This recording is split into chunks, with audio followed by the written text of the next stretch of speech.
Our next speaker is Safia Ibrahim. Safia, if you could come up. You'll have 3 minutes when you're ready. Thank you.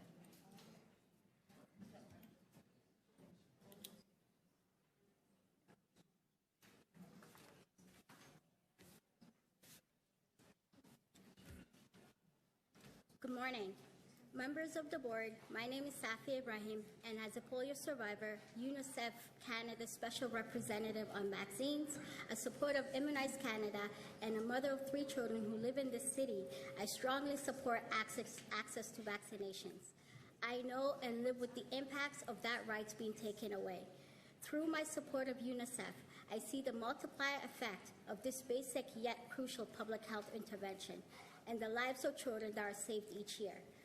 And this is why vaccine hesitancy risks all children's health and lives. Hesitancy risked my life. It is concerning to me to hear that there are 5 times the measles cases in Canada than this time last year when we have a vaccine to prevent this unnecessary illness. Vaccines don't just protect people getting vaccinated, they protect everyone else as well. The more people in a community who are vaccinated, the harder it is for a disease to spread.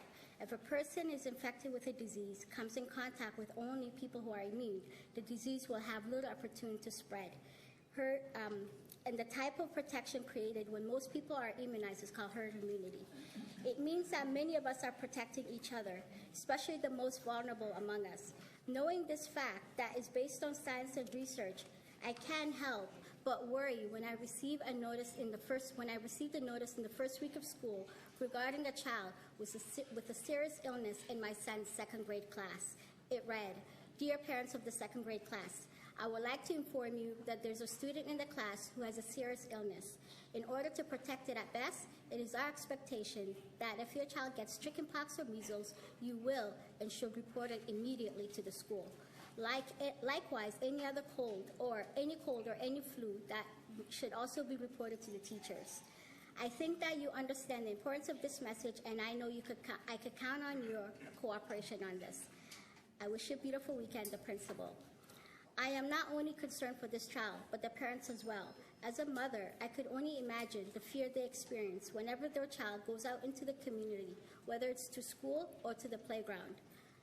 Vaccines have saved more lives in Canada than any other medical intervention in the past 50 years. Before vaccines were available, many Canadians died from diseases that we can now prevent. Vaccines also prevent diseases that are deadly but can cause pain and permanent disability like polio. I understand parents of today haven't seen how polio can destroy a family and alter a child's life, so the urgency to vaccinate isn't there. But when immunizations drop in a community, it's easier for a disease to spread from person to person and cause an outbreak. By the way, the polio virus is still found in other parts of the world and can be reintroduced to Toronto through travel and migration. As I said earlier this morning, I myself, being the result of a vaccine hesitancy... Safia, you're just over 3 minutes, so I'm going to have to ask you to wrap up your last sentence. Okay. Thank you. Thank you, Toronto Public Health, councillors and members of the board for allowing me to speak and be part of this important conversation. Thank you very much. Are there any questions of the deputant? Seeing none, thank you. Our next